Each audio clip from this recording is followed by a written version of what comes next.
चलिए याद कीजिए उस वाले क्लास को जहां पर हम आप लोगों को यह सिखा कर गए थे कि एक सेल के पास एक न्यूक्लियस होता है और उस न्यूक्लियस के आसपास में एक न्यूक्लियर मेम्ब्रेन मिलेगा, डबल मेम्ब्रेन। इसके अंदर में हम आपको बता कर गए थे ऐसा क्रोमैटिन फाइबर, क्रोमैटिन रेटिकुलम भी बोले थे हम। इसके पास एक क्या था, न्यूक्लियोलस। याद आ रहा है? अब समय आ गया है इस क्रोमैटिन फाइबर के अंदर डीएनए का राज जानने का। वो डीएनए जो ब्रह्मा का लिखा हुआ मिटाया जा सकता है, लेकिन डीएनए का लिखा हुआ मिटाया नहीं जा सकता। जी हाँ, इस डीएनए पे हर चीज लिखा रहता है, बट कोड वर्ड में लिखा रहता है। इस कोडिंग को समझने के लिए भी आपको बहुत कुछ सीखना पड़ेगा, लेकिन आज हम लोग खाली डीएनए को जानना चाहेंगे, ना कि उसकी कोडिंग को।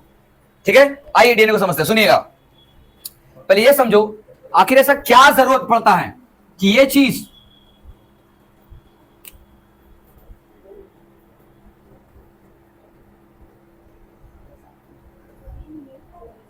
तो सर ये क्या है, ये क्या है? इसका नाम है क्रोमोसोम। क्या नाम है? ध्यान से बनाइएगा, ठीक है। देखो, एक ठो खरगोश का कान इधर निकालना है, दो ठो, देखो दो ठो खरगोश का कान इधर, दो ठो खरगोश का कान इधर, बस, और जोड़ देना है एक जगह पर। समझे? This is called chromosome. क्या कहेंगे? बोला नहीं। अच्छा, इसका मतलब भी निकलेगा, पता है? क्रोमोसोम का मतलब होता है क्रोमो, क्रोमो का मतलब होता है कलर। क्या होता है? जी हाँ, वेरी इंपॉर्टेंट, कलर। और जोम का मतलब होता है बॉडी। क्या होता है? यानी क्रोमोसोम का मतलब निकल रहा है कलर बॉडी। जी हाँ, कलर बॉडी इसको बोलते हैं। कलर्ड बॉडी बोल दो या कलर बॉडी बोल दो। एक रंगीन आपको बॉडी देखने को मिलेगी जिसका स्ट्रक्चर ऐसा मिलता है। हमें आज इसी के अंदर ढूंढना है, इसी के अंदर डीएनए छुपा रहता है। बढ़िया, बनता कैसे है, इस शुरुआत कहां से हो रहा है, इस चीज को जानो। देखो, पहले यह समझो कि इसका जरूरत क्यों पड़ता है। इसका जरूरत इसलिए पड़ेगा क्योंकि हमें अपने ब्रेन को दो हिस्सों में तोड़ना है। क्या करना है? सुना ध्यान से, क्या करें हम? एक सेल के अंदर में जब दो न्यूक्लियस बनने की घटना होती है ना, तभी क्रोमोसोम बनेगा। यानी एक सेल टूटकर दो सेल बनेगा। कैसा? दो सेल बन जाएगा। जब एक सेल, एक सिंगल सेल टूटकर टू डॉटर सेल बनेगा। क्या बनेगा? Two daughter cell. क्यों बोल रहे हैं? इसको बोलेंगे डॉटर, अच्छा इसका बोलेंगे वन मदर सेल, इसको बोलेंगे मदर सेल। क्या कहेंगे? जी हाँ, मतलब सर इसके तब ये सब क्या है? माँ बेटी को लाकर रख दिया हम। आइए माँ बेटी का कहानी समझते हैं, सुनिए ध्यान से। हम सभी के अंदर मदर सेल और डॉटर सेल दोनों रहती है। बताते हैं क्यों। जो सेल, सुनिए, जो सेल खुद को डिवाइड करने की क्षमता रखती है, डिवाइड मतलब क्या होता है? खुद को बांटने की। जो सेल अपने आप को डिवाइड करने की क्षमता रखती है, तो डिवाइड करने के बाद वो डॉटर सेल बनती है। क्या बनती है? इसलिए बनती है क्योंकि नेचर ने दुनिया में जन्म देने का अधिकार किसको दिया है? बहुत बढ़िया, किसको दिया है? यानी मदर को दिया है। तो जो एक सेल से दो सेल को जन्म दे रही है, वो मां हो सकती है कि पिताजी होंगे, है ना? तो बताइए, इनको मदर सेल बोलेंगे ना father cell? Very good, mother cell बोलेंगे हम लोग। और जिसका जन्म हुआ, इनको डॉटर सेल क्यों बोल रहे हैं? क्योंकि वो बोलते हैं ना, सास भी कभी बहू थी। बोलते हैं सास भी कभी, है ना, बहू भी कभी सास होगी। वही बात है ना? सुनो, ये मदर जिसका जन्म दी है वो बेटी है, ना कि बेटा। बताए क्यों? क्योंकि ये बेटी आगे चलकर मां बनेगी। कहने का मतलब क्या है? ये डॉटर सेल आगे खुद को बड़ा होगा, और बड़ा होने के बाद ये भी खुद को डिवाइड करेगी। तो बताओ, डॉटर ही ना मदर बनेगी, सन बनेगा नहीं। इसीलिए इसको डॉटर सेल बोलना ज्यादा सही है, ना कि इसको हम लोग सन सेल बोलेंगे। सन सेल नहीं बोलेंगे, ना ही इसको फादर सेल बोलेंगे। समझ में आया? इसीलिए हम लोग ऐसी सेल्स जो खुद को डिवाइड कर सकती हैं उसको मदर सेल बोलते हैं। क्या बोलते हैं? और डिवाइड होकर जो दो टुकड़े में टूटेगी, इसका नाम क्या देंगे? बहुत बढ़िया, तो ये हो गया हमारा डॉटर सेल। अब कहानी ये है कि कोई भी सेल जब अपने आप को डिवाइड करती है, तो ही इसके अंदर का क्रोमैटिन फाइबर, इसके अंदर का क्रोमैटिन फाइबर, जो क्रोमैटिन फाइबर है, ये क्रोमैटिन फाइबर जो थ्रेड लिख रहा है, थ्रेड लाइक स्ट्रक्चर, ये क्रोमैटिन फाइबर जुड़ गुथ कर, आपस में जुड़ गुथ कर ऐसा स्ट्रक्चर बना लेती है। इसका नाम होता है क्रोमोसोम। क्या नाम होता है? बहुत ध्यान समझना, एकदम याद रहे। सेल खुद को डिवाइड करना चाहेगी तो सेल से पहले सेल के अंदर का न्यूक्लियस डिवाइड होगा। कौन होगा? बिना ब्रेन डिवाइड हुए बेचारा अकेला इंसान क्या करेगा? बताओ, एक इंसान बिना दिमाग का, बहुत मुश्किल जीवन है उसका। है कि नहीं है? एक सेल बिना न्यूक्लियस का, समझ रहे हो, है ना? हमारे क्लास में वो लोग पूरा समझ रहे होंगे जो ये फील कहते हो, अपने अपने अंदर फील कर रहे होंगे। क्या सर एकदम सही बोल रहे हैं सर, न्यूक्लियस मेरे अंदर से गायब है, थोड़ा बॉडी है बट न्यूक्लियस गायब है। बाकी समझो, तो याद रखिएगा, हम चूंकि पहले बोल ही चुके हैं कि एक सेल में एक ही न्यूक्लियस होगा, कितना? तो अगर इस न्यूक्लियस ने खुद को दो पार्ट में ब्रेक कर लिया, दो दो न्यूक्लियस बना लिया, तो क्या एक मयान में दो तलवार रह सकते हैं? एक घर में दो औरत रह सकते हैं? हाँ बोलता है, एक घर में दो औरत टिकेगा नहीं, ठीक से तुम झगड़ा होगा ही होगा, पक्का नहीं टिकेगा। इसलिए आज बहुत ही ऐसे कम होंगे घरों में जहां पर एक से ज्यादा घर में रहते, मतलब एक साथ ही नहीं रह पाएंगे, एक साथ एक ही कमरे में रहना बहुत मुश्किल है। और होगा भी तो एकदम उम्र का बहुत फर्क होगा, एकदम एक का उम्र बहुत ज्यादा एकदम बूढ़ा हो गया, एक का कम, फिर भी टकराव तो होगा ही होगा, वो तो मस्ट है। लेकिन अगर दोनों सेम सेम होगा दिक्कत हो जाएगा, फिर तो झगड़ा बहुत होगा। इसलिए देखना, आज लोग ज्वाइंट फैमिली नहीं रहते हैं, आज लोग न्यूक्लियर फैमिली रहेंगे। क्या रहेंगे? छोटा फैमिली, समझ रहे हो ना? क्योंकि एक तलवार में दो, एक मयान में दो तलवार नहीं रह सकते, नहीं रहेंगे। एक राज्य में दो राजा नहीं हो सकते, हो सकते हैं क्या? एक राजा की दो पत्नियां हो सकती है, दो क्या 2000 ले ले, है ना? बट यहां संभव नहीं है। एक दिमाग में आपका, एक खोपड़ी में दूठो ब्रेन पॉसिबल नहीं है। उसी का टुकड़ा कर दो अलग सी बात है, लेकिन पॉसिबल नहीं है। पॉसिबल है क्या? जो है पहले उसका यूज नहीं कर रहे, दूठो लेके क्या करेंगे, है कि नहीं? इसलिए यानी सुनिएगा, एक सेल जब खुद के न्यूक्लियस को, इस न्यूक्लियस को जब डिवाइड करना चाहती है, तभी ये क्रोमैटिन फाइबर अपना रूप बदलेगी और रूप बदल के क्रोमोसोम का रूप धारण करेगी। किसका? आखिर ऐसा क्यों? बताते क्यों। एक घर था, एक घर था, उस घर में पहले एक महिला रहती थी। कितना? उसका एगो हस्बैंड था। कितना था? एगो हस्बैंड था। सुनो, समझो तो सही। अब उस एक हस्बैंड ने, उसने एक और पत्नी ले आया। क्या ले आया? एकदम। अब उस घर में, सुनो, उस घर में पति तो एक है लेकिन पत्नियां दो दो। एक दिन झगड़ा हो गया। क्या झगड़ा हो गया? है ना? अरे सुनो तो सही, पहले रुको तो। झगड़ा हो गया, झगड़ा हो गया आपस में, आपस में झगड़ा हो गया। दोनों ने मिलकर घर के दो टुकड़ा कर दिए। बोला वो बोला तुम्हारा, ये बोला मेरा। घर का दो हिस्सा बांट दिया। अब सोच रहे पति का कहां से टुकड़ा करें हम? काश उसको भी ऐसे फाड़ देते बीच से, आधा इधर ले जाओ आधा उधर ले जाओ। क्या बोले? तो इन दोनों ने क्या किया? घर के दो टुकड़े कर दिए ऐसे। और जब टुकड़ा हुआ तो घर के हर चीजें दो टुकड़े में बांट दिया जाएगा ना, वो भी सब इक्वल। कोई महिला बर्दाश्त करेगी कि एक तो चेयर तुम्हारे पास ज्यादा चला गया? बर्दाश्त करेगी? मान लो घर में 4 चेयर है तो दो इधर दो इधर चला जाएगा। लेकिन अगर 3 चेयर है तो काट देंगे, अलग कहानी। बात समझे? तो हर चीज का इक्वल बराबर होगा, ये दोनों महिलाएं चाहेंगी। ठीक है? तो जब बंटवारा किया गया, सुनिएगा ध्यान से, इसी महिला का तरह सेल में न्यूक्लियस होता है। न्यूक्लियस कभी बर्दाश्त नहीं करेगा कि अगर हम दो न्यूक्लियस हुए हैं तो इस सेल का दो टुकड़ा करेगी, एक सेल इधर एक सेल इधर। तो ये जब दो टुकड़ा होगा तो न्यूक्लियस हमेशा बोलेगा देखो भीतर में बहुत सारे सेल ऑर्गेनल्स है, सबका बंटवारा एकदम इक्वल इक्वल होना चाहिए। बात समझे? अब पहले तो न्यूक्लियस जो दो भाग में बट रहा है, पहले तो न्यूक्लियस को अच्छे से बांटना पड़ेगा। तो न्यूक्लियस में जो क्रोमैटिन फाइबर है अगर उलझा हुआ रहेगा तो पता नहीं किसके पास ज्यादा चला जाए। मान लो यहां से काट लिया, अब किसको पता थोड़ी चलेगा कि इसके पास धागा ज्यादा, इसके पास धागा ज्यादा है। लंबाई मापना है तो लंबाई को अरेंज करना पड़ेगा ना, कैसा नो? अगर हमको इक्वल किसी चीज को बांटना है तो क्रोमैटिन फाइबर ये चाहेगी कि आधा जेनेटिक उधर जाए, आधा जेनेटिक मटेरियल इधर जाए, मतलब आधा क्रोमैटिन उधर जाए आधा इधर। बात समझे? तो इधर उधर जाए। सुनो, तो न्यूक्लियस यही चाहेगी। लेकिन ये कहानी यही नहीं थमती है।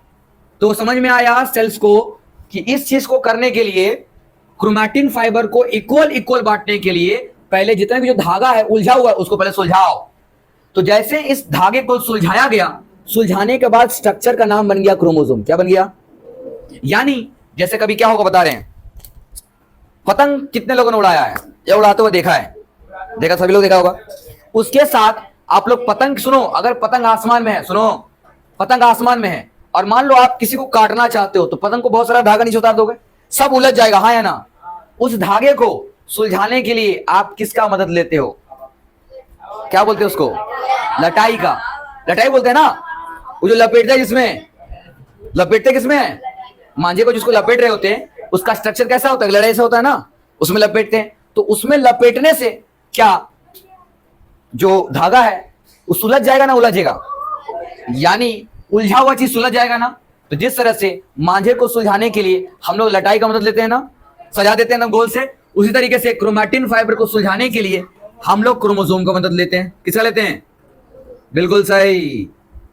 इसी क्रोमोसोम में पढ़ेंगे हम लोग जीन के बारे में, जीन, इसी में पढ़ेंगे हम लोग डीएनए के बारे में, डीएनए, समझ में आ रहा है, ओके। इसी में पढ़ेंगे हम लोग आरएनए के बारे में, इसी के अंदर पढ़ेंगे न्यूक्लिक एसिड के बारे में, सब कुछ इसी का हिस्सा है, ओके।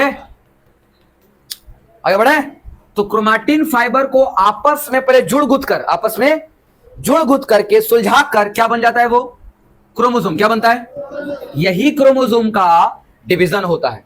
क्या होता है, यही क्रोमोसोम जब डिवाइड होता है तो आधा क्रोमोसोम उसमें आधा क्रोमोसोम इसमें, इससे होगा क्या, जेनेटिक मटेरियल आधा उधर आधा उधर, यानी इक्वल डिवीजन हो जाएगा, यानी इक्वल इक्वल बांट दिया जाएगा। तो बिना क्रोमोसोम का बांट नहीं सकते हो। अब हम ये जानना चाहेंगे कि ये क्रोमोसोम तैयार कैसे हुआ, क्लियर। आइए क्रोमोसोम में थोड़ा सा माइक्रोस्कोप लगाकर देखते हैं, आइए देखते हैं। तो हम लोग जान गए कि क्रोमोसोम का बनना मतलब साफ सही है कि उसके घर में न्यूक्लियस खुद का बंटवारा करना चाहती है, घर के दो टुकड़े करना चाहती है। अगर घर के दो टुकड़ा करना चाहेगी तो न्यूक्लियस तो आएगी, तो न्यूक्लियस खुद को क्रोमोसोम बनाएगा। न्यूक्लियस के अंदर जो क्रोमैटिन फाइबर है वो कैसा कन्वर्ट हो जाएगा, बोलो कैसा कन्वर्ट होगा, क्रोमोसोम में। चलिए अब इस क्रोमोसोम के बारे में थोड़ा और डीपली जानने की कोशिश करते हैं। क्रोमोसोम किससे बनता है, क्रोमैटिन फाइबर से। किससे बनता है, बहुत बढ़िया। क्रोमैटिन फाइबर एक धागा जैसा स्ट्रक्चर है। आइए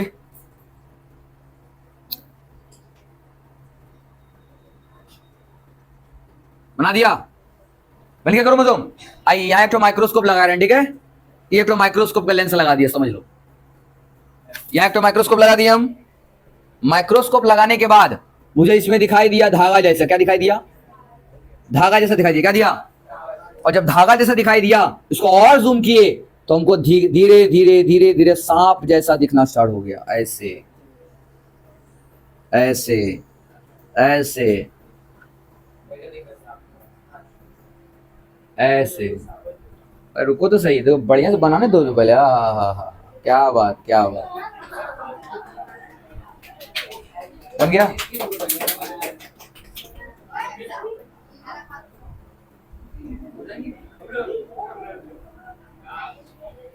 बना, हाँ ना ना मजाक कर रहे हैं, बना थोड़ी पड़ेगा, मजाक कर रहे हैं ना, ऐसे मजाक कर रहे हो आप लोग भी, चाहो तो मजाक मजाक बना सकते हो, कोई दिक्कत नहीं है, पक्का। और देखो इस स्ट्रक्चर में समझना ध्यान से, इस स्ट्रक्चर में जो स्ट्रक्चर बनेगा दिख रहा है आपको, ऐसे करके ये स्ट्रक्चर आपको धीरे धीरे गोल एकदम कॉइलिंग दिखाई देगा, एकदम धीरे धीरे आपको दिखाई देगा, कॉइलिंग दिखाई देगा एकदम ऐसे करके, दिख रहा है, धीरे धीरे कॉइलिंग हो रहा है।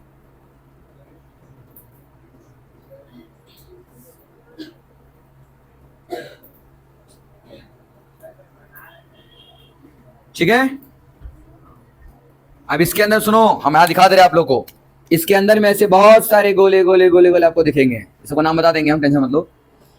बस आप लोग खाली थोड़ा सजा दो, जल्दी फटाफट बनाइए, गंदा नहीं करना, आपको पहले बता दे रहे हम। याद करोगे ना, तो हम कई बार इसको 2 बार हमने कंपटीशन में डाल रखा, ड्राइंग कंपटीशन में हमने डाले हैं। आज उसके बारे में समझ रहे हैं फिर से, ऐसा समझाते रहते हैं, अगर आज हम फिर से समझा रहे हैं।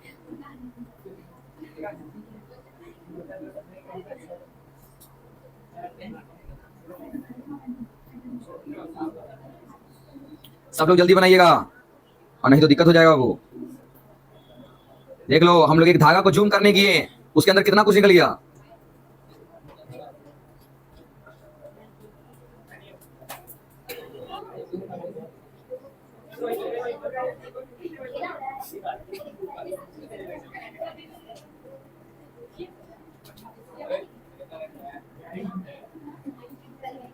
जल्दी बनाइए जल्दी।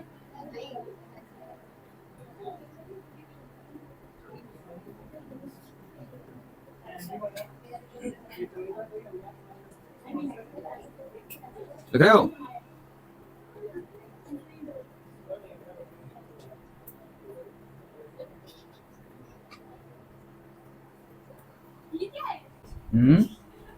क्या क्या है?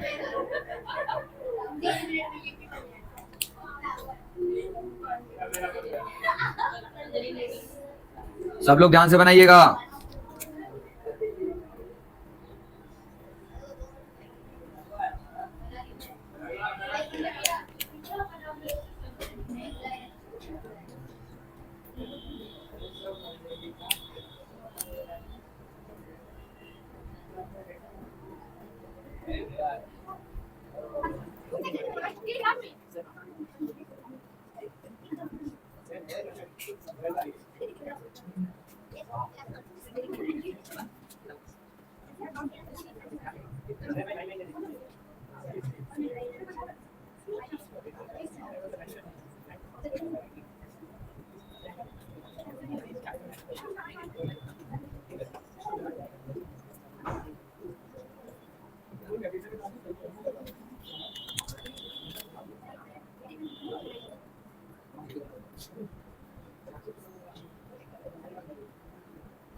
दिख रहा है आपको? ये डीएनए है या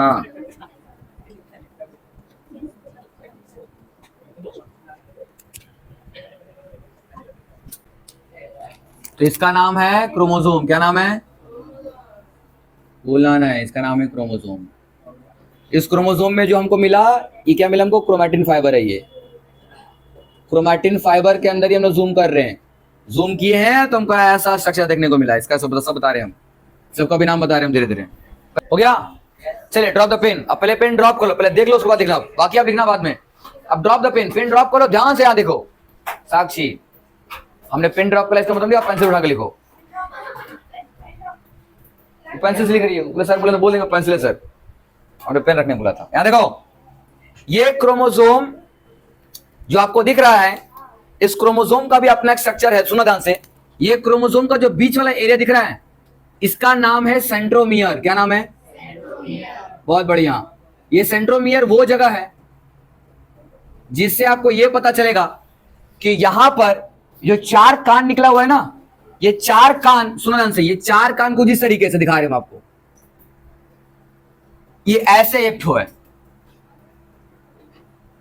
और ऐसे एक ठो दूसरा है। ये दोनों जब जुड़ता है ना, तब जाकर सेंट्रोमियर बनता है। और समझ रहे हो? लेकिन जब ये अकेला होता है तो उसका नाम है क्रोमैटिड। क्या नाम है? बहुत बढ़िया, इसका नाम है क्रोमैटिड।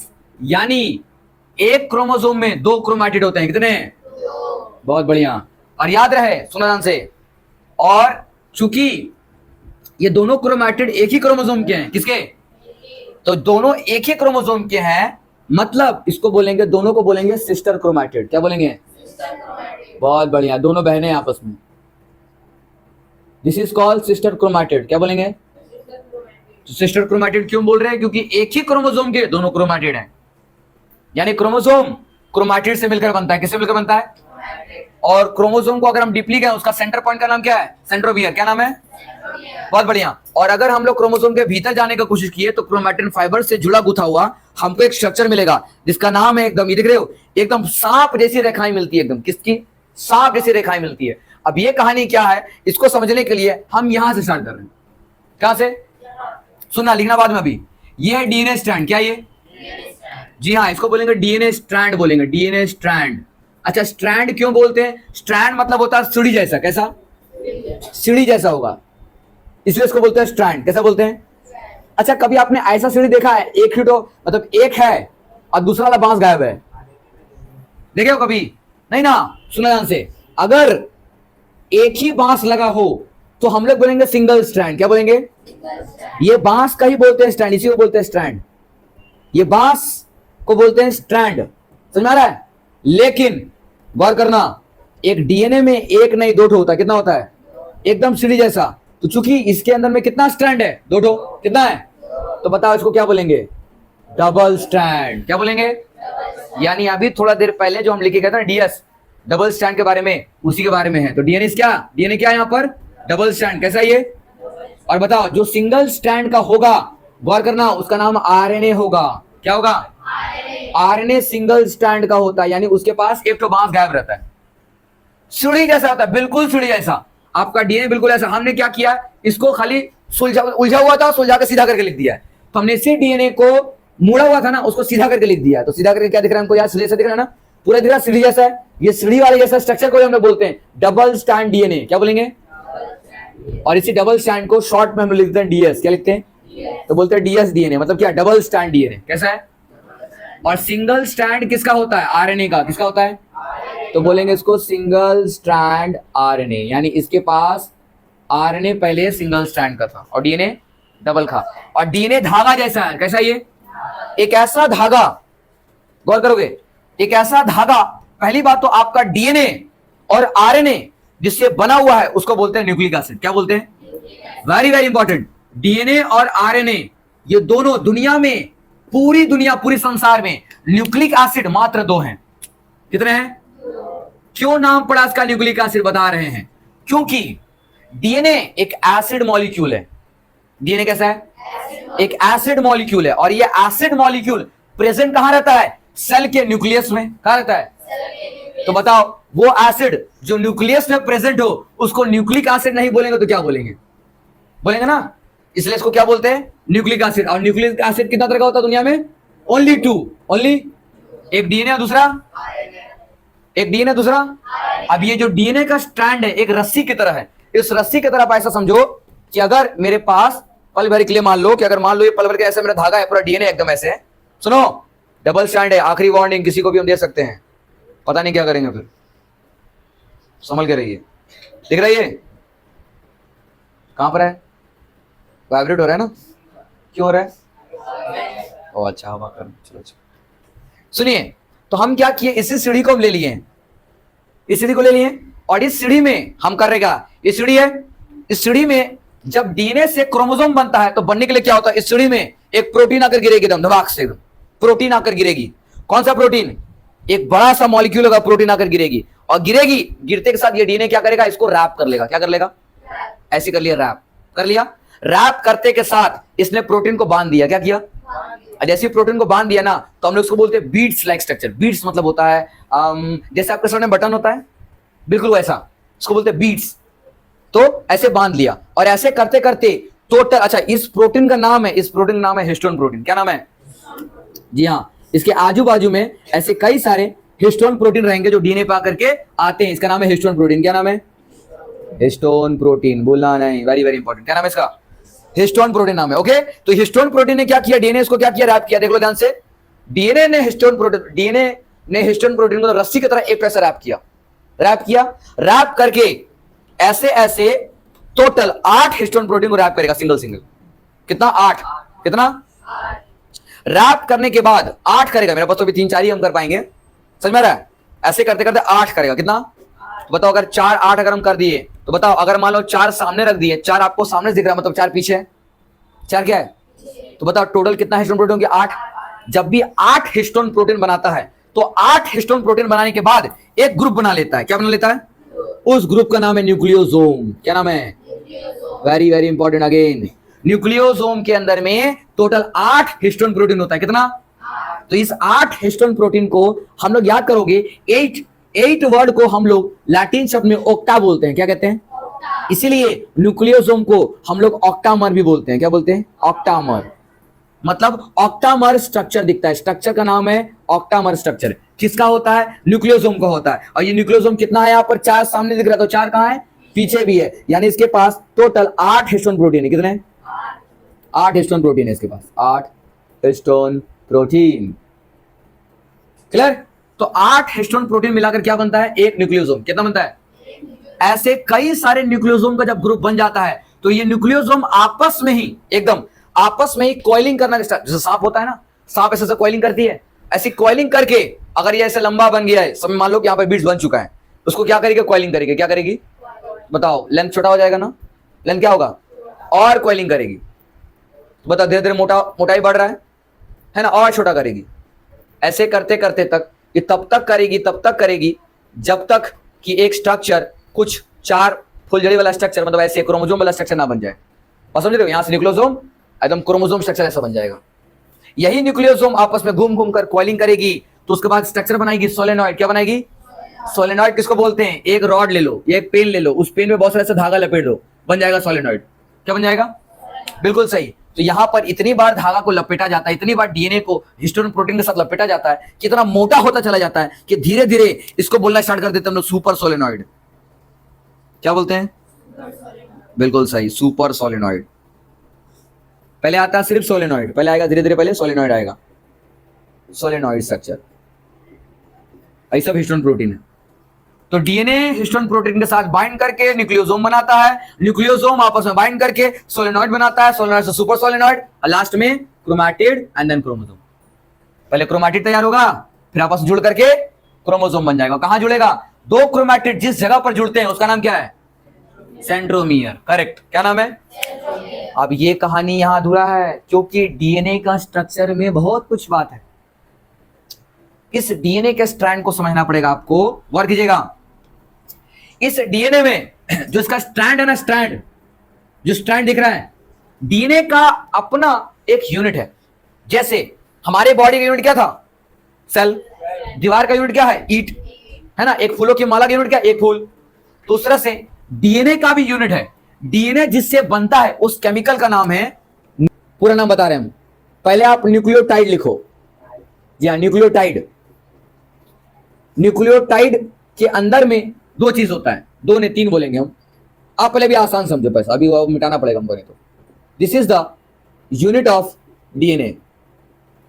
क्या ये डीएनए का यूनिट कौन है, न्यूक्लियोटाइड। कौन है, न्यूक्लियोटाइड यूनिट है किसका, डीएनए का। किसका, और न्यूक्लियोटाइड आसान बात नहीं है। न्यूक्लियोटाइड खुद 3 चीजों से बनती है। किससे बनती है, बोले सर कितना भीतर घुस रहे, कितना, सब जरूरी है। ये सेल डिवीजन में सारी बात जरूरी है, हमें बताना ही पड़ेगा इसको। आप समझो ध्यान से, जब एक धान की खेती होती है ना, तो एक नहीं बहुत कुछ डालना पड़ता है, तब जाकर के फसल उगता है। आप अगर गौर करोगे तो आपको समझाएं कि धान की खेती के लिए सबसे पहले आपको खेत जोतना पड़ता है, उसको पहले पानी से भिगोना पड़ेगा, बीज डालना पड़ेगा उसके अंदर, बो करके फिर धान का छोटा सा पौधा निकलेगा, उस पौधा को फिर से उखाड़ के निकालेंगे, छोटे पौधे में उखाड़ लेंगे, उसको उखाड़ कर पानी में और भिगाएंगे उसको, और पानी भरने के बाद अब एक एक को हाथ से बोना पड़ेगा।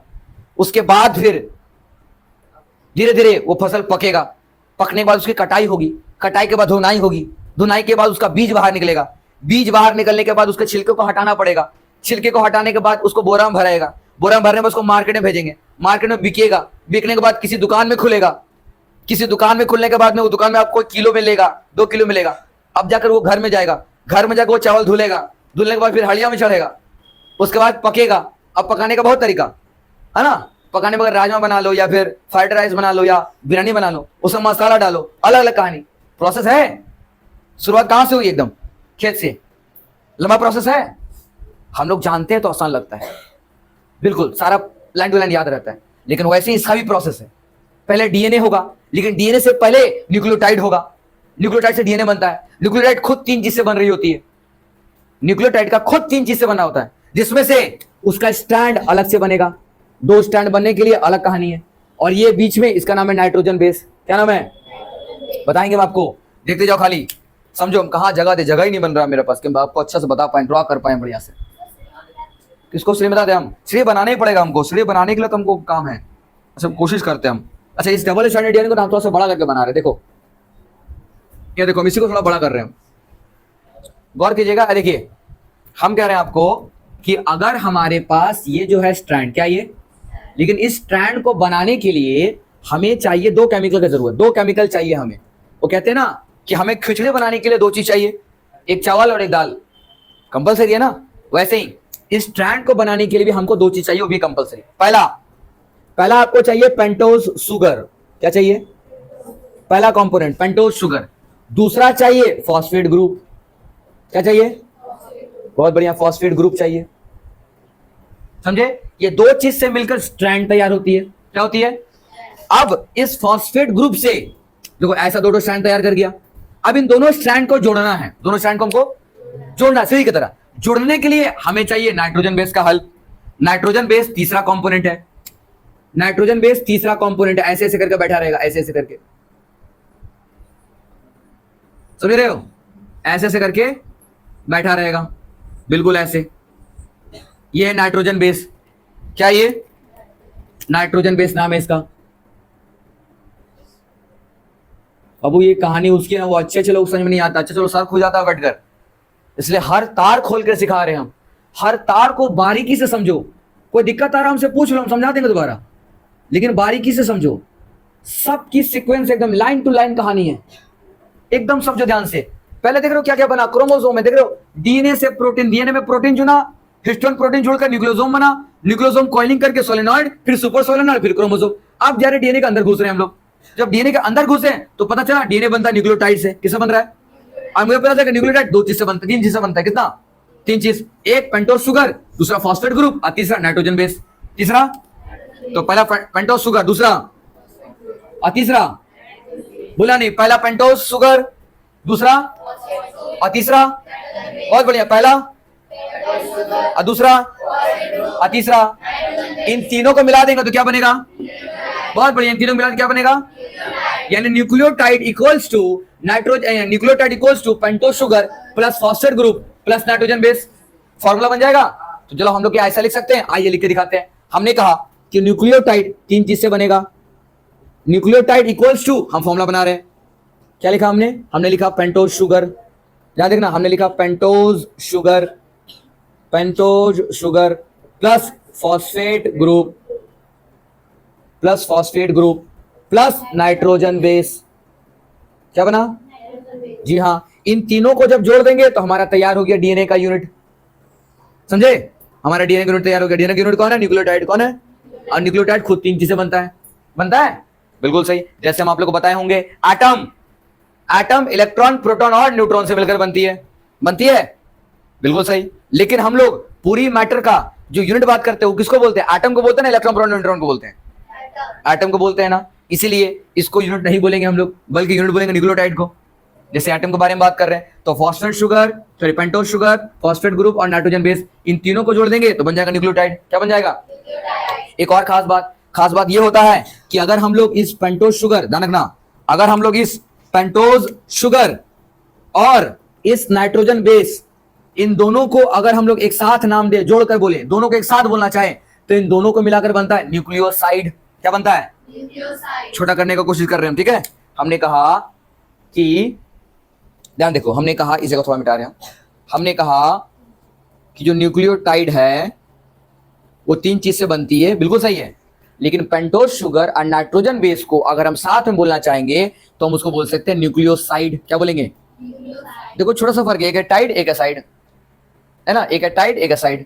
ओके, न्यूक्लियोसाइड प्लस फिर क्या नाम लेंगे? Phosphate group. देख रहे हो? तो बताओ, nucleotide equal to nucleoside plus phosphate भी तो बोल सकते हैं, क्योंकि हमने इसी के अंदर दो को घुसा दिया एकदम, तो हमारा एक और चीज तैयार हो गया। Nucleotide equals to nucleoside plus phosphate. पूरा बोलेंगे खोल करके तो न्यूक्लियोसाइड को दो वर्ड में तोड़ देंगे। कौन कौन सा? पेंटोज शुगर और नाइट्रोजन बेस। इतना आसान है। यानी ये जो बैठा हुआ है ना, ये सब नाइट्रोजन बेस है। कौन है ये? बिल्कुल सही, ये सब नाइट्रोजन बेस है। और यही सब नाइट्रोजन जो बेस होता है, ये सारी नाइट्रोजन बेस आपस में ज्वाइंटेड रहती है। क्या रहती है? अब देखो ये जुड़ा हुआ है, ऐसे जुड़ा रहेगा, कभी दो बॉन्ड बनाएगी, कभी तीन बॉन्ड बनाएगी, समझ रहे हो? कभी दो बॉन्ड, कभी तीन बॉन्ड, कभी तीन बॉन्ड, कभी दो बॉन्ड, ऐसे बनाएगी वो, और समझ रहे हो? तो जो बॉन्ड दिख रहा है ना, इसी बॉन्ड का नाम है हाइड्रोजन बॉन्ड। वेरी इंपॉर्टेंट, क्या नाम है? तो याद रहे, डीएनए में हाइड्रोजन बॉन्ड देखने को मिलता है, किसके बीच में? दो नाइट्रोजन बेस के बीच में। इधर से नाइट्रोजन बेस, इधर से नाइट्रोजन बेस। बांस में होता है ना, बांस में देखना दो ठो हम लोग होल बनाते हैं। उस होल में क्या करते हैं? वो बीच वाला बांस को ऐसे, बीच वाले जो जहां चढ़ेंगे हम लोग, उसको डाल देते हैं, ठोक देते हैं कस के, एकदम तैयार हो गया चली, हमारा डीएनए तैयार हो गया। बात समझे? क्लियर? बहुत बढ़िया। लेकिन ध्यान रखिएगा, ये जो नाइट्रोजन बेस है, ये जो आपको नाइट्रोजन बेस है, इन नाइट्रोजन बेस का चार रूप होता है। चार रूप होता है, ये एक जैसा दिखता ही नहीं है, चार तरह का दिखता है। हालांकि ऐसे टोटल 5 मिलेगा आपको, लेकिन एक आरएनए में मिलेगा, डीएनए में 4 ही मिलेगा। पांचवा हमको जाकर आरएनए में देखने को मिलता है। कैसे हम बता दे रहे हैं आपको। इतना हो गया। तो क्रोमोसोम कितने क्रोमैटिड से बनता है? क्रोमोसोम कितने क्रोमैटिड से बनता है? 8 क्रोमैटिड से बनता है। 2 क्रोमैटिड से बनता है। दुनिया में कितने न्यूक्लिक एसिड हैं? कौन कौन से? डीएनए का फुल फॉर्म? आपके मुंह में दही जमा हुआ है, बोल क्यों नहीं रहे हो? हो गया, जल्दी करो। डीएनए का यूनिट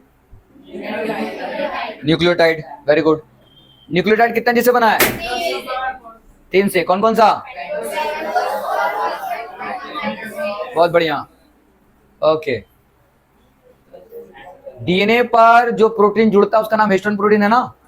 कितने हिस्टोन प्रोटीन से न्यूक्लियोसोम बनता है? बहुत बढ़िया। और न्यूक्लियोसोम का स्ट्रक्चर का नाम? ऑक्टामर। कौन सा मर? है ना? कितना बार मारना है? 8 बार। ऑक्टामर।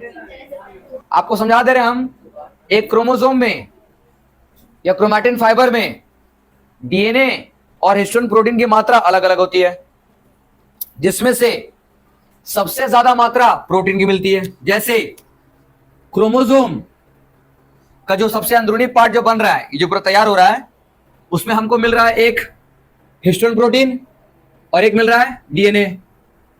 हिस्टोन प्रोटीन और डीएनए का अगर हम लोग परसेंटेज बताएं किसी भी एक क्रोमोसोम या क्रोमैटिन में, तो डीएनए का परसेंटेज 40% होता है, बट हिस्टोन प्रोटीन का परसेंटेज 60% होता है। समझ रहे हो? यानी हमेशा हिस्टोन ज्यादा होगा और डीएनए। दाल भात में भात की परसेंटेज ज्यादा होता है ना दाल का? बहुत सही। यानी भात प्रोटीन है, हिस्टोन, और डी से डीएनए, डी से दाल। दाल भात सान लो, बन गया आपका खिचड़ी तैयार। वैसे ही है, डीएनए और हिस्टोन को आपस में सान लो, बन गया क्रोमोसोम, है कि नहीं? तो डीएनए आपका 40% मिलेगा और हिस्टोन 60%। क्लियर? बहुत बढ़िया। आइए अब इस नाइट्रोजन बेस को जानने की कोशिश करते हैं। हमने कहा था इस नाइट्रोजन बेस के टोटल तो 5 स्ट्रक्चर है, मतलब टोटल 5 चेहरा है इसका।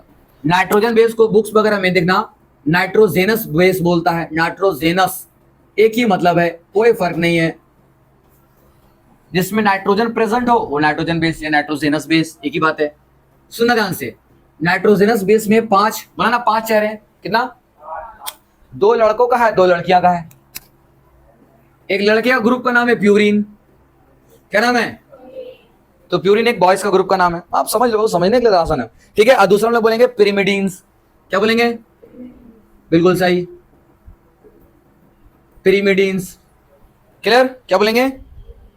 पिरिमिडीन्स। तो ये है बॉयज ग्रुप, ये है। बहुत बढ़िया। बॉयज में 2 चेहरा है। कितना? गर्ल्स में 3-3 चेहरे हैं। कितने? चलो, तो आपको समझना पड़ेगा। यानी नाइट्रोजनस बेस की 2 कैटेगरी होती है, एक प्यूरिन बेस और एक पिरिमिडिन बेस। प्यूरिन में 2 लोग, एक बंदे का नाम एडेनिन। क्या नाम है? दूसरे का नाम गुआनिन। ऐसे ही नाम, क्या बोले बताओ? कोई नाम ही नहीं मिले, रख दिया है ना। एडेनिन का सिंबल सुनिए, एडेनिन का सिंबल कैपिटल ए, गुआनिन का सिंबल कैपिटल जी। क्या नाम है? क्लियर? आगे बढ़ते हैं। हमने बताया ना पिरिमिडिन का कितना है टोटल? 3। कितने हैं? 3। पहला नाम है साइटोसिन। क्या नाम है? बहुत बढ़िया। चौथा जिसका नाम है थायामीन या थाइमीन, थाइमीन। और लास्ट में आएगा यूरेसिल। ये अलग है एकदम। जी हाँ, ये आ रहे में रहना था यूरेसिल, CIL है यूरेसिल, ठीक है। यूरेसिल सबकी कहानी समझा दे रहे एकदम लाइन से, एकदम दिक्कत नहीं एकदम। अच्छा, थाइमीन में ए हटा देना, MIN है डायरेक्ट थाइमीन। एडेनिन को ए से, गुआनिन को जी से, तो बताओ साइटोसिन को? बहुत बढ़िया। थाइमिन को? और यूरेसिल को? बस इतना आसान है कि नहीं? तो हम लोग यहाँ पर है ना, डीएनए में कौन कौन आएगा बताते रहे। डीएनए में आएगा एडेनिन, आ जाएगा यहाँ पर थाइमीन, यहाँ आएगा और क्या आ सकता है? साइटोसिन, और आ जाएगा गुआनिन। ये सब आ जाएगा एक्सेप्ट अब यूरेसिल छोड़कर। किसको छोड़कर? गौर करना, देखो सब में देखना, एडेनाइन, गुआनाइन, साइटोसिन, नाइन, देखो आईएनई, आईएनई सब में मिलेगा, मिलेगा। समझ जाना, सब डीएनए का पार्ट है। किसका है? अब नाम याद करो डीएनए का पूरा नाम। डीएनए का पूरा नाम था डीऑक्सी राइबो न्यूक्लिक एसिड। अब गौर कीजिएगा, डीएनए न्यूक्लिक एसिड है, अभी बोल कर गए, तो लास्ट का एनए न्यूक्लिक एसिड के कारण आता है, मतलब उसका वो टाइटल है। बचा कौन? Deoxy ribo. कौन बचा? डीऑक्सी राइबो कौन है बता रहे हैं? उसके अंदर में डीऑक्सी जो वर्ड आता है ना, डीऑक्सी राइबो, राइबो मतलब होता है उसका ग्लूकोज वाला पार्ट, राइबो शुगर को बोलते हैं हम लोग। तो डीऑक्सी राइबोज बोलते हैं, दो तरफ मिलता है आपको, एक इधर एक इधर, डीऑक्सी राइबोज बोलते हैं हम लोग। डबल स्टैंडर्ड डीएनए के लिए बात करते हैं, डीऑक्सी राइबोज दो है, लेकिन अगर हम लोग आरएनए बोलेंगे तो ओनली राइबो, डीऑक्सी राइबो हो गया। समझ आ रहा है? तो डीएनए में ऐसी है, याद करो एटीपी, क्या करोगे? एटीपी क्या था? याद करो, एडिनोसिन, एडेनाइन वाला वर्ड मिल रहा था, एडिनोसिन ट्राइफॉस्फेट, फॉस्फेट ग्रुप भी आ रहा था, क्योंकि एटीपी के अंदर में भी मॉलिक्यूल्स होते हैं, वैसे मॉलिक्यूल्स डीएनए के पास भी होता है। बस समझ रहे? खास बात सुना ध्यान से, ये बॉयज ग्रुप है और ये, अब बताओ बॉयज को चाहेगी ना गर्ल्स को? जग जाहिर है ना, जग जाहिर है एकदम। बॉयज को थोड़ी चाहेगी, बॉयज तो गर्ल्स को चाहेगी, अट्रैक्शन तो इधर ही होगा, है ना, है कि नहीं? वही बात है एकदम। देख लो, ये दोनों भाई भाई, ये सब बहन बहन, एकदम ये भाई बहन को, ये भाई बहन को, बस देखे, उसको जल्दी समझ में आता है ये बात, बाकी बात समझ में नहीं आएगा उसको, वो निकाल देगा। ये सब बात जल्दी समझ में आता है उसको। पक्कल बाबा, पक्कल बाबा। सुनिए, गौर करो, याद करने का तरीका, टेक्निक समझिए। यूरेसिल को अभी के लिए हटा रहे हैं हम, तो आपके लिए 4 ईमेन है, एडेनिन, गुआनिन, साइटोसिन, थाइमिन। याद कीजिए एबीसीडी में, किसमें? ए। अच्छा, इसमें कौन कौन? अच्छा, अल्फाबेटिकल ऑर्डर में सजा रहे हैं, कैसा? तो ए के बाद कौन आएगा? सी आएगा, उसके बाद और उसके बाद सजा दिया, ठीक है। इसको देखो, 2 ठो किनारे वाला पकड़ लो, यानी एबीसीडी में पहला और लास्ट वाला, इन दोनों का आपस में बॉन्डिंग होगा। क्या होगा? एकदम सही। यानी अगर इधर एडेनिन है तो ऑटोमेटिक इधर कौन होगा? थाइमीन। कौन होगा? वेरी वेरी इंपॉर्टेंट, भूलना है। समझ में आ रहा है कि नहीं आ रहा है? तो अगर मान लो यहाँ थाइमीन रहता है, यहाँ पर थाइमीन रहता है, तो यहाँ कौन आएगा? एडेनिन। कौन आएगा? तो एडेनिन थाइमीन के साथ बॉन्ड बनाता है, किसके साथ? ठीक है, तो एडेनिन को अपना थाइमीन मिल गया, मिल गई, जो भी है। समझ में आ गया? दूसरी बात, गुआनिन किसका संगति में रहेगा? साइटोसिन का। किसका? यानी जहां भी गुआनिन रहेगा तो उसका उल्टा साइड ऑटोमेटिक साइटोसिन हो जाएगा, जहां साइटोसिन रहेगा उसका उल्टा ऑटोमेटिक गुआनिन हो जाएगा। कैसा नो? और सबसे खास बात, हाइड्रोजन बॉन्डिंग को काउंट करना पड़ता है। कैसे? बोलेगा देखो, हम लोग 2 भाई थे, हम लोग, तो एडेनिन पहले शुरुआती करते, बोले एडेनिन थाइमिन के साथ करेगा, बोले हम लोग 2 भाई थे, ठीक है। तो 2 नंबर मेनली केस क्या हो रहा है कि जो सबसे आखिरी में मिल रहा है ना, ये दोनों आपस में 2 हाथ से जुड़े रहते हैं, जिसको बोलते हैं डबल बॉन्ड। क्या बोलते हैं? तो एडेनिन और थाइमिन, या थाइमिन और एडेनिन दोनों देखिए ना, ये लोग हमेशा डबल बॉन्ड जुड़े रहेंगे। कितने bond? Double bond, 2 hydrogen bond होगा। लेकिन जो बीच में होते हैं गुआनिन और साइटोसिन, ये बोलते हैं हमको एक एक्स्ट्रा चाहिए। नखड़े हैं मैडम क्या? कुछ नहीं है ना, नखड़े हैं। वो मैं एक स्टोरी सुनाया था ना, एक पेड़ है, उस पर एक 10 चिड़ियां बैठी हुई थी। कितनी? एक शिकारी आया, बंदूक चलाया, लगी किसी को नहीं, 9 उड़ गई, एक बैठी रह गई। क्यों नहीं उड़ी? नखड़े मैडम के, उड़ती नहीं, नखड़े नहीं उड़ेंगे। जा, ऐसे नहीं कि वो प्लास्टिक का, तो लोग बोलते हैं प्लास्टिक के हैं, लोग बोलेंगे लग गया होगा, सदमा में है, दिखा नहीं उसको, बोले ना, नखड़े मैडम नहीं उड़ेंगे वो। समझे? तो भूलिएगा नहीं, एडेनिन और थाइमिन में कितना बॉन्ड बनता है? 2। कितना? और गुआनिन साइटोसिन में 3 बॉन्ड बनेगा। इज वेरी वेरी इंपॉर्टेंट, देख रहे हो? तो जहां जहां ट्रिपल बॉन्ड है वहां क्या क्या बैठा देंगे? गुआनिन या साइटोसिन बना दो। समझ में आ रहा है? क्या समझ में आया? अब हमारा डीएनए कंप्लीट हुआ, डीएनए का पार्ट खत्म हुआ, हम डीएनए, अभी डीएनए बहुत कुछ बाकी बाबा, अभी सुनो तो सही। इतना क्लियर? बुद्धि में गई बात? रिपीट कर लें एक बार? चलो ठीक है, एक बार हम लोग समराइज कर लेते हैं। आइए सबसे छोटा शुरुआत करते हैं। पूरा डीएनए किससे बनता है? न्यूक्लियोसाइड्स, न्यूक्लियोटाइड से। किससे? डीएनए का यूनिट क्या है? बहुत बढ़िया। न्यूक्लियोटाइड किससे बनता है? 3 चीज से। पेंटोस शुगर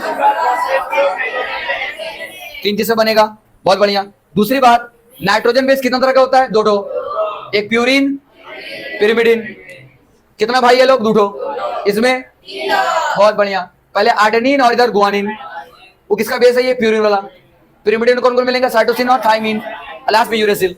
हम जानते हैं कि यूरेसिल हम लोग को डीएनए मिलता, ये आरएनए मिलेगा। कहां मिलेगा? और याद रहे, अगर ये आरएनए में मिल रहा है तो भूलना नहीं, ये आरएनए में तभी मिलेगा जब ये थाइमिन को धक्का मार के हटा देगा, खुद बढ़ जाएगा। क्या करें हम? आरएनए में कहां मिलेगा? आरएनए में थाइमिन नहीं मिलेगा।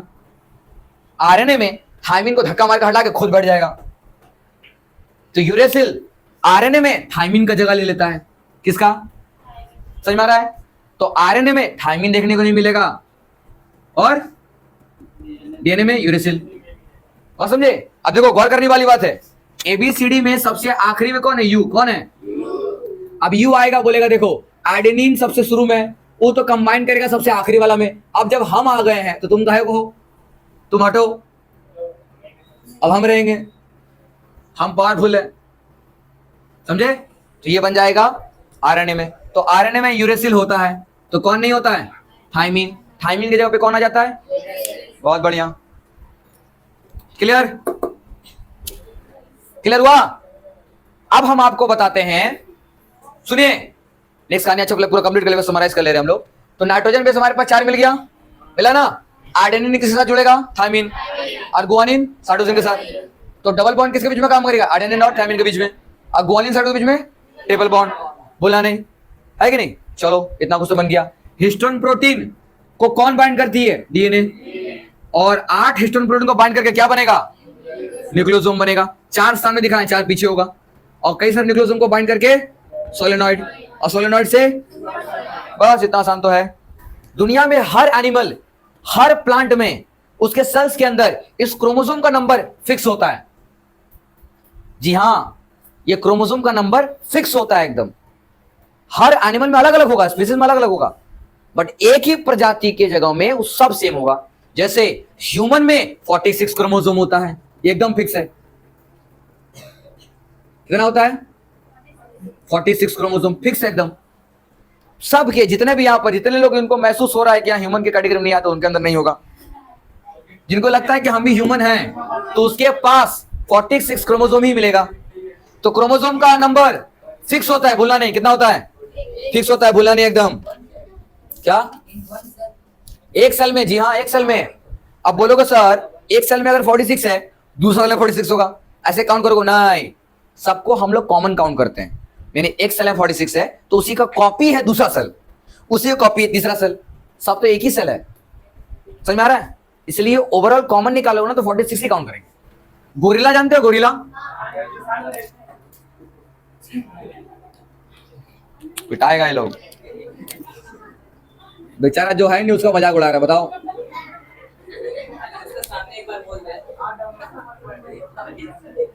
आई यहाँ ध्यान दो। तो फिर तुमको बाकी बोले हम तो बैठे रहो। ह्यूमन में 46 क्रोमोसोम होता है, लेकिन गोरिल्ला में 48 क्रोमोसोम होता है।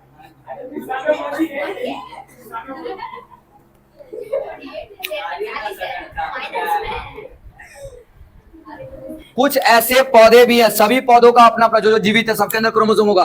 पोटैटो, आलू है ना, उसके अंदर भी 48 क्रोमोसोम होता है। आलू में भी 48 क्रोमोसोम होगा। याद रहे, क्रोमोसोम का नंबर कभी भी बड़ा और छोटा, हाइट वेट से फर्क नहीं पड़ता। समझ में आ रहा है? हाथी में, चींटी में अलग अलग हो सकता है क्रोमोसोम।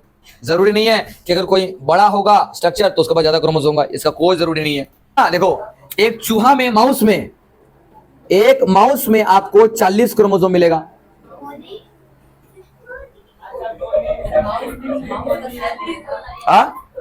हाँ, माउस का सेल में।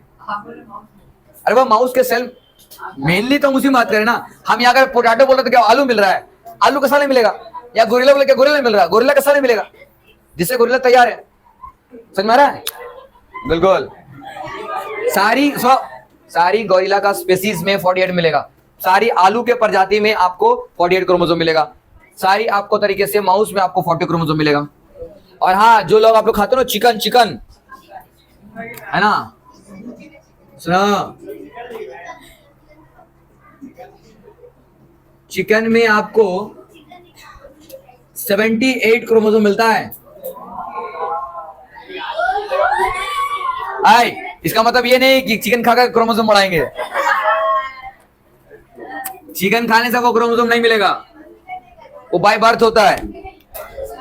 हाँ, मच्छर में ज्यादा होता है। इंसेक्ट्स में सुनो, मच्छर हो या इंसेक्ट्स हो, कुछ कुछ ऐसे इंसेक्ट्स होते हैं मतलब 1000 से भी ज्यादा होता है। हमने कहा ना, सेल उसमें नहीं दिखेगा आपको, मच्छर दिखता नहीं आपको। कहा हम कितनी बार बोल रहे हैं आपको, एक सेल के अंदर सारा क्रोमोसोम है। एक सेल में 48 बैठा हुआ है, हर सेल में 48 बैठा हुआ है। तो अगर मॉस्क्यूटो में एक ही सेल मिलेगा, उसके एक एक सेल में हजारों हजारों होंगे। हम ये बोलना चाहते हैं। हमने कहा ना बाबू, कभी भी क्रोमोसोम का स्ट्रक्चर मतलब उसका साइज पे डिपेंड नहीं करता। अगर आपको लगेगा कि बेल में बहुत बड़ा ज्यादा क्रोमोसोम है, जरूरी नहीं है, इनसे बहुत छोटा कम होगा, नहीं, और ज्यादा मिल रहा है, उल्टा हो रहा है। फिर वही बात, क्यों? क्योंकि डीएनए मटेरियल है ना। यहां हम लोग ये देखते हैं, सुनो, यहां हम लोग ये देखते हैं, सुनो, नेचर में 99% डीएनए मैक्सिमम लोगों का सेम होता है। 99% डीएनए सब लोग को सेम होता है। आपके गली में जो डॉग है उससे भी सेम होता है। अब मिला हाथ, गला मिला रही है, गला मिला रही है, देखो। सुनो, आहा, एक सुनिएगा ध्यान से, एक सेल में अगर एक सेल का टोटल डीएनए निकालो तो 2 मीटर मिलेगा आपको। आप अंदाजा लगा रहे हो? एक सेल में अगर 2 मीटर लंबा डीएनए है, सोचो आपके पूरी बॉडी में कितने सेल्स है।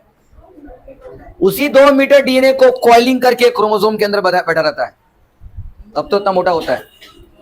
जी हाँ, 2 मीटर डीएनए होता है एक सेल के अंदर, एक सेल में 2 मीटर। फिर बात कैसे हट जाता है? अच्छा एक बात बताओ, भावना ये रात में सोती है तो हाथ पैर फेंकती है, बहुत फेंकती है ना। तो बताओ, आप इतने सारे बेड, इतने बड़े बेड में कैसे हट जा रही हो? वो ऐसा बात है। ठीक है, ओके, ठीक है। वो मछली बन गई कि चमगादड़ बन गई? आओ देखते हैं। सुनो, 2 साइंटिस्ट थे, पता है? ऐसे 2 साइंटिस्ट जिसका नाम था वाटसन एंड क्रिक। क्या नाम था? Watson and Crick. पता है ये 2 साइंटिस्ट की खास बात? ये ऐसे 2 साइंटिस्ट हैं जिन्होंने पहली बार ये प्रूफ किया कि डीएनए का स्ट्रक्चर डबल स्टैंडर्ड होता है। कैसा होता है? पहले लोग डीएनए को ऐसे स्ट्रक्चर में जानते ही नहीं थे, सिर्फ एकदम धागा समझते थे सिर्फ। तो डबल स्टैंडर्ड स्ट्रक्चर को बताने वाले नाम था वाटसन एंड क्रिक। और 1962 में ये मॉडल साबित किया, और दुनिया में पता है ये साबित करने के बाद, वाटसन क्रिक ने जब साबित किया तो ये साबित करने के बाद इनको नोबेल प्राइज मिला। 1962 में नोबेल प्राइज मिला। वाटसन क्रिक ने नोबेल प्राइज पाया डीएनए के स्ट्रक्चर को बताने का, कि डीएनए का स्ट्रक्चर का नाम क्या है। तो नाम दिया double standard DNA. Double standard structure मिला। डबल स्टैंडर्ड समझ गया, ये एक स्टैंड, ये दूसरा स्टैंड, जिसे डबल स्टैंड। समझ में आया?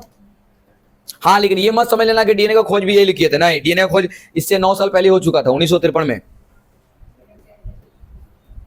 नाम था रोजालिंड फ्रैंकलिन।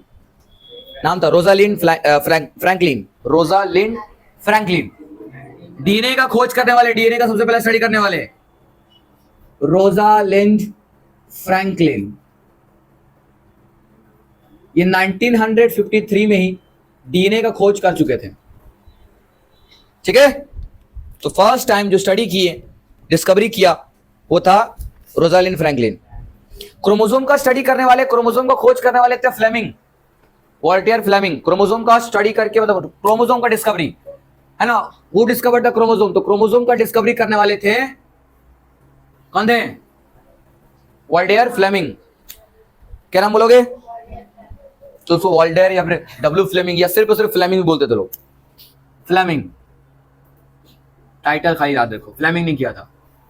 उसका स्ट्रक्चर बताने वाले भी थे, स्टार्स बर्गर नाम था। हाँ, नाम था स्ट्रासबर्गर।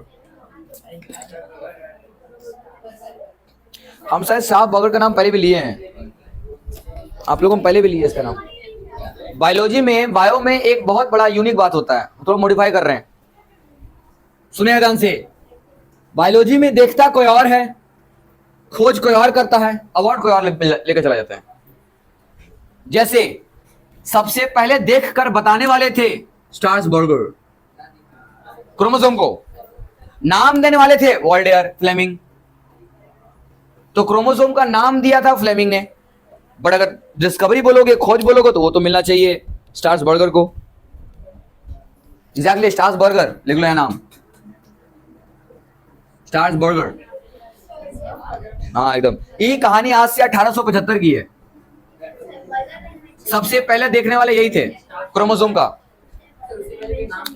ना, सिर्फ कलर बॉडी बोलते थे, बोला था नहीं, क्रोमोसोम से कलर्ड बॉडी, रंगीन बॉडी दिखता था खाली, और कुछ नहीं। सुनो, फ्लेमिंग ने 1888 में यह नाम दिया था, यानी क्रोमोसोम को क्रोमोसोम नाम देने वाले फ्लेमिंग थे और खोज करने वाले स्ट्रासबर्गर। कोई खोज करके देखो फिर समझ में आएगा, बैठे बैठे मुंह चलाने से नहीं होता है, खाली दिमाग चलाओ तो बात बने।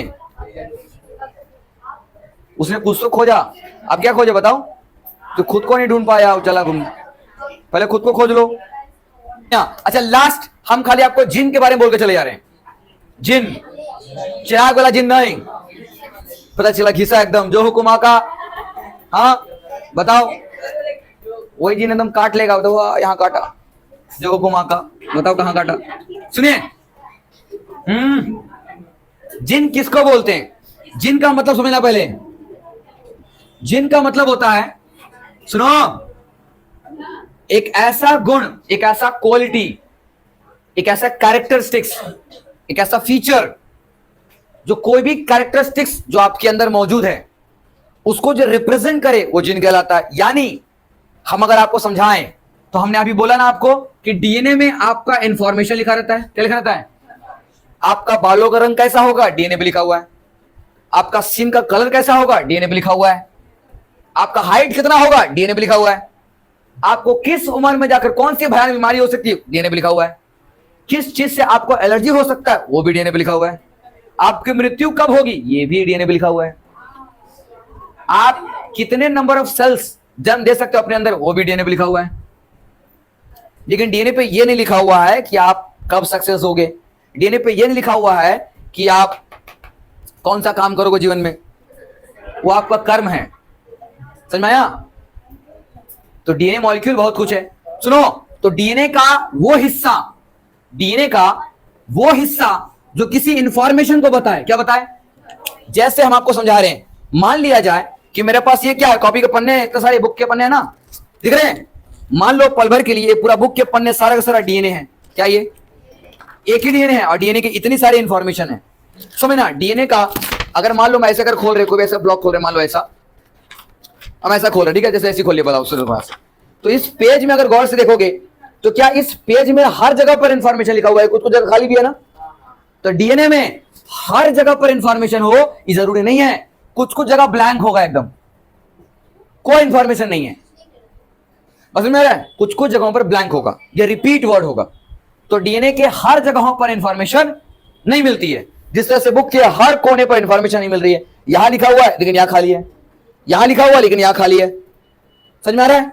तो पेज के जिस हिस्से पर, जिस जगह पर इंफॉर्मेशन लिखी हुई है, उस जगह को जिन बोलेंगे। क्या बोलेंगे? जिन बोलेंगे। समझ में आ रहा है? यानी हमने कहा कि अगर डीएनए का वो हिस्सा जो किसी इंफॉर्मेशन को रिप्रेजेंट करे या प्रेजेंट करे, यानी डीएनए के उस हिस्से को जहां पर कुछ ना कुछ बात लिखी हुई है, कोई ना कोई इंफॉर्मेशन है। मान लो यहां पर लिखा हुआ आई का कलर कैसा होगा, ये इंफॉर्मेशन है। तो ये इंफॉर्मेशन जितने हिस्से पे लिखा हुआ है, ये जिन कहलाएगा। क्या कहलाएगा? यानी हम बोल सकते हैं gene is nothing, gene is the fragment of DNA. Gene कुछ और नहीं है, बल्कि जिन डीएनए का टुकड़ा है। जिन क्या है? तो क्या हम बोल सकते हैं बहुत सारे जिन को मिलाकर पूरा डीएनए तैयार हो रहा है? क्यों ऐसा बोल रहे हैं? क्योंकि जिन क्या है? डीएनए का टुकड़ा है। डीएनए क्या है?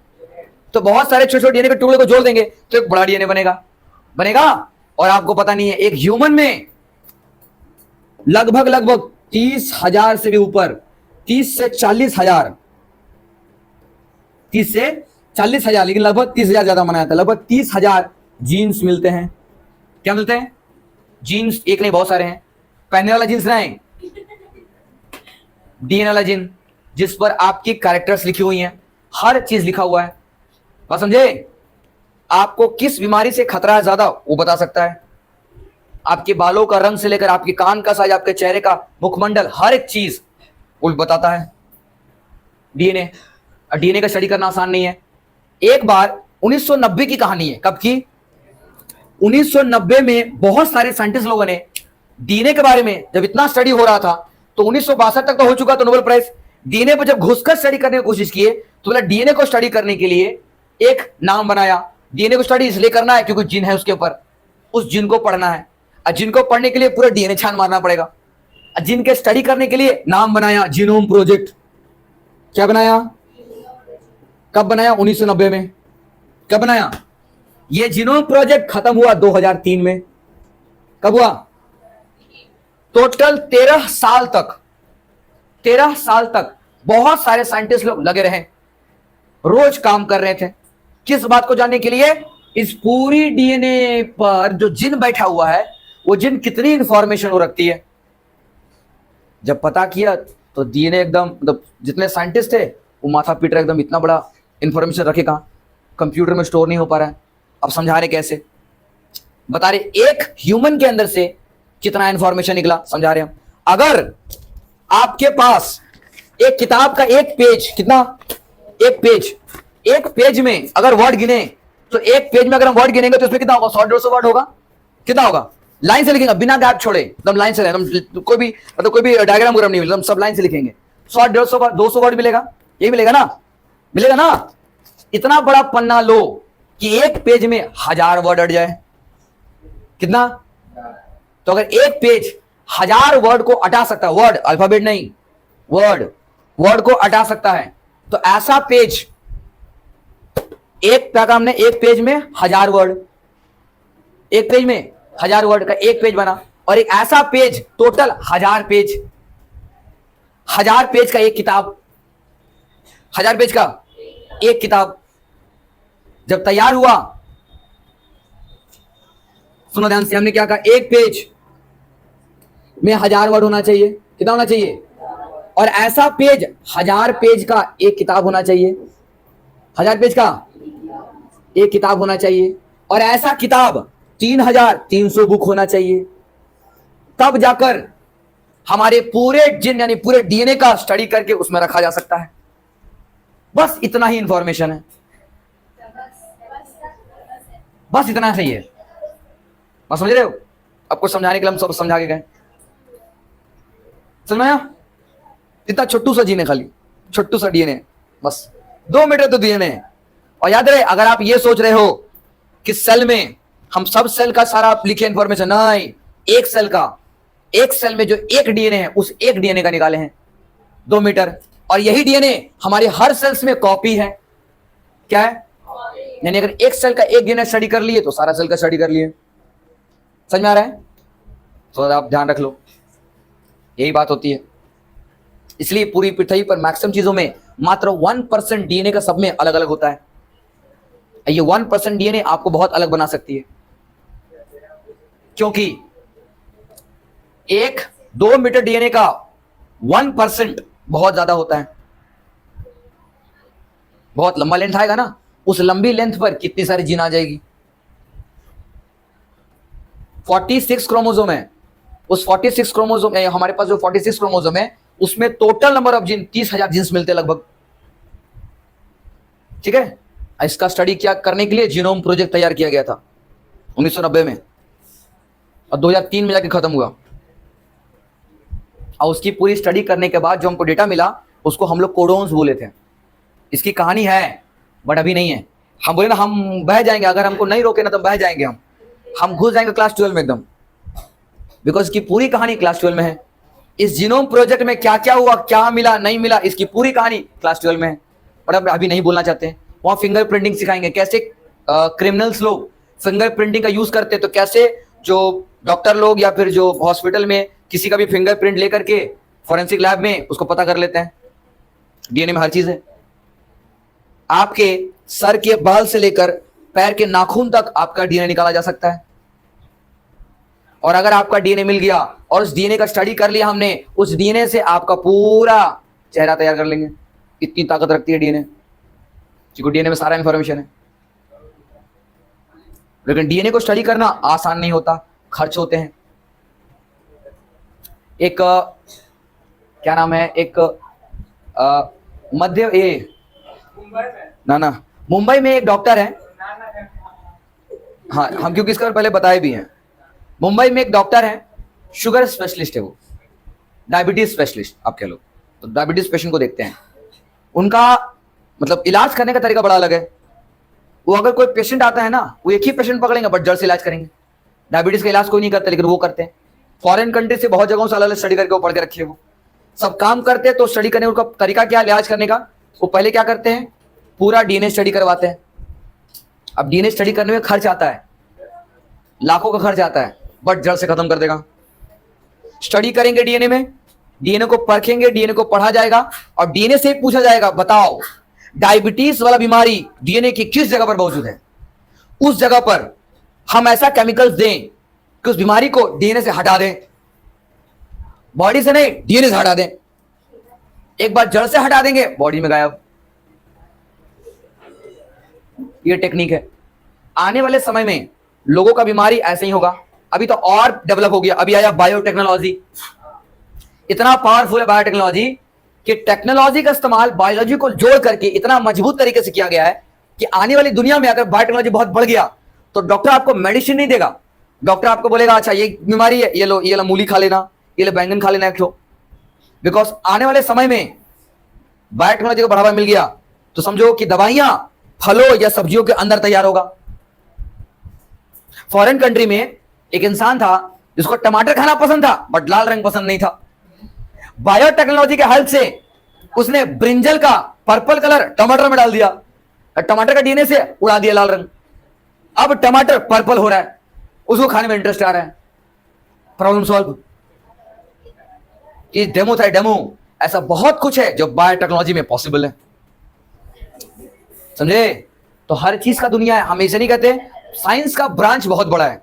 आप जहां घुसेगो वहां, बायोलॉजी का ब्रांच बहुत बड़ा है, लाइफ का दुनिया बहुत बड़ा है इसलिए। लेकिन सबको स्टडी है, सबका अपना अपना फील्ड बहुत बड़ा है। चाहे बायोलॉजी हो, फिजिक्स हो, केमिस्ट्री हो, मैथमेटिक्स हो, सबका अपना अपना फील्ड है। मेरी सारी फेवरेट है। हमने कभी टुकड़े नहीं किए साइंस के, इसलिए हम जितना खूबसूरत से बायोलॉजी पढ़ा लेंगे उतना केमिस्ट्री भी, उतना फिजिक्स भी, उतना मैथमेटिक्स भी, सब पढ़ा देंगे। No doubt. आप मेरे पढ़ाने में कोई डाउट बचना नहीं चाहिए, मेरी जिम्मेदारी है, ठीक है। बाकी स्कूल में अलग अलग, ये टीचर एक ही सब्जेक्ट पढ़ाएगा। हम एक ही बात पूछते हैं उससे, अरे भाई एक बात बताओ, जब एक टीचर एक सब्जेक्ट को हैंडल कर सकता तो बच्चा साथ साथ क्या हैंडल करे। हाँ, यानी अगर टीचर अगर चाहे अच्छा करना चाहे तो एक ये हो सकता है कि आप किसी चीज के लिए स्पेशलिस्ट बन सकते हो, बनिए, माना हमने। अरे भाई साहब, स्कूल के सिस्टम में ऐसा कौन सा ढेरों पढ़ाई आ जाता है कि आप स्कूल के ही चीजों को पढ़ा नहीं पा रहे एक साथ में। इसलिए बोलते हैं ना, मुझे कितने लोग आया ऐसे 11-12 में, जो कोलकाता में थे, यहाँ भी थे, यहाँ भी आते हैं ना, तो कई लोग 11-12 के बच्चे आते तो पूछते हैं कि सर आप फ्री से पढ़ा लेते chemistry, mathematics, biology, how possible कैसे है। प्लस सीधी सी बात है, हमने कहा आपके घर में माता पिता हैं, बोला हाँ है, आप चाकू लेकर टुकड़े टुकड़े कर देना 4-5 ठो। बोला ऐसे कैसे, आ गए ना, आ गए औकात पर, नहीं कर सकते ना। वैसे ही साइंस हमारी इमोशन जुड़ा हुआ है, हमारे पेरेंट्स की तरह, वो टुकड़े नहीं कर सकते, हमें ये नहीं कभी आना, किसी को करने देते हो। नहीं पढ़ा पाए तो मेरी गलती। अगर मान लो हम बोलते हैं कि 4 हम पढ़ा देंगे आपको, अगर नहीं पढ़ाए तो मेरी गलती है। तो पढ़ा के आपको तैयार कर दिया तब तो मानोगे। तो प्रत्यक्षम किम प्रमाणम, प्रत्यक्ष को प्रमाण की जरूरत नहीं होती है, तो आपके सामने प्रत्यक्ष रख देते हैं। हाँ, क्या हुआ, हो गया जिन के बारे में स्टडी क्लियर। चलिए, तो हमने आपको क्रोमोसोम, डीएनए के बारे में सब कुछ बता दिया, जिन बता दिया, क्रोमोसोम बना लिया। क्रोमोसोम का हम लोग एक टिपिकल स्ट्रक्चर हम लोग नेक्स्ट क्लास में भी देखेंगे, अभी कुछ नहीं। अच्छा, आरएनए की जो कहानी है उसकी कहानी भी हम आज छोड़ रहे हैं, बिकॉज उस आरएनए की कहानी भी हमको याद दिला जाए, खाली हम नेक्स्ट क्लास में कवर कर देंगे। बिकॉज कैसे डीएनए आरएनए बनाता हमको थोड़ा सा बताना पड़ेगा, शॉर्ट में बताएंगे बट बताएंगे। डीपली क्लास 12 में है, क्लास 12 में बहुत कुछ है। 12 में हम लोग डीएनए सेल का बहुत कुछ जेनेटिक पूरा अभी है आप लोगों को लास्ट वीडियो दिखाना, ठीक है? तो वीडियो दिखा दे रहे हैं हम, उसके बाद चले जाइएगा आप लोग।